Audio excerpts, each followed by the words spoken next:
আমরা জড়ো হয়েছি প্রধান বিচারপতির পদত্যাগের দাবিতে। কারণ আমরা এখানে দেখতে পাচ্ছি এখানে তত্ত্বাবধায়ক সরকার ব্যবস্থায় এসেছে, ইন্টারিম গভর্নমেন্ট এসেছে, কিন্তু এক ধরনের গেম আমরা এখানে দেখতে পাচ্ছি।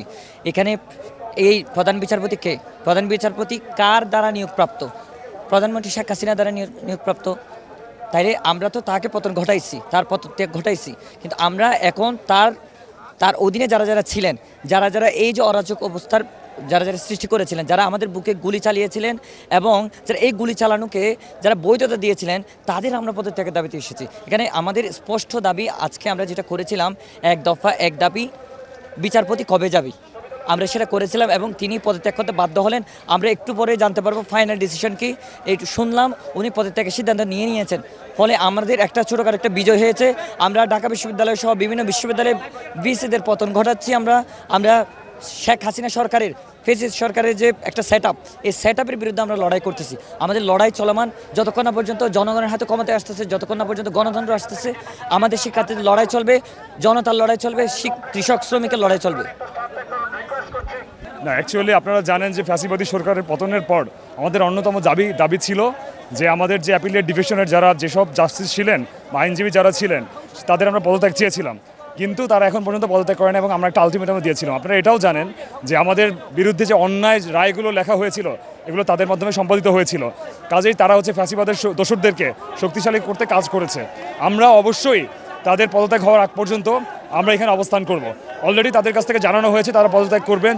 অ্যাপিলেট ডিভিশনের যে জাস্টিস যারা ছিলেন 50 জনের মতো, তারা পদত্যাগের একটা সুস্পষ্ট নির্দেশনা দিয়েছেন এবং আমরা পদত্যাগ করলে আমরা অবিলম্বে এখান থেকে সরে যাব।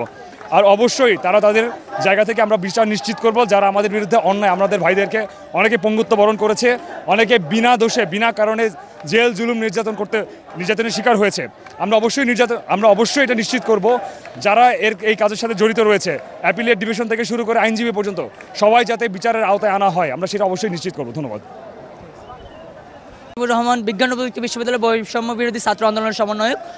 আমরা গোপালগঞ্জেও এই স্বৈরাচার বিরোধী আন্দোলন করেছি। আপনারা জানেন যে দেশের সর্বোচ্চ পরিমাণ এই স্বৈরাচারের দোষর রয়েছে গোপালগঞ্জে। সেই জায়গায় আমরা শিক্ষার্থীরা স্বৈরাচারকে প্রতিহত করেছি।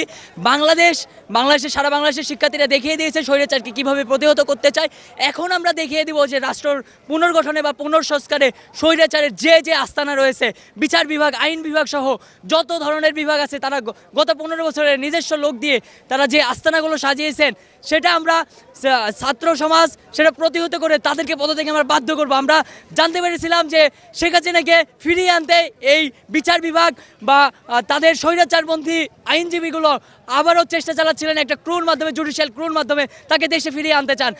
বাংলার জনগণ আর এই স্বৈরাচারকে দেশে দেখতে চায় না। এই স্বৈরাচারকে যে কোনোভাবেই বিতাড়িত করতে চায়। স্বৈরাচারের দোষর যারা বিচারপতি আছেন, সকল বিচারপতিকে আজকের মধ্যে, অবশ্যই দুপুরে 1টার মধ্যে আমরা বলেছিলাম যে পদত্যাগ করতে হবে। তারা সম্পূর্ণভাবে পদত্যাগ না করা পর্যন্ত আমরা আমাদের অবস্থান ছেড়ে যাব না।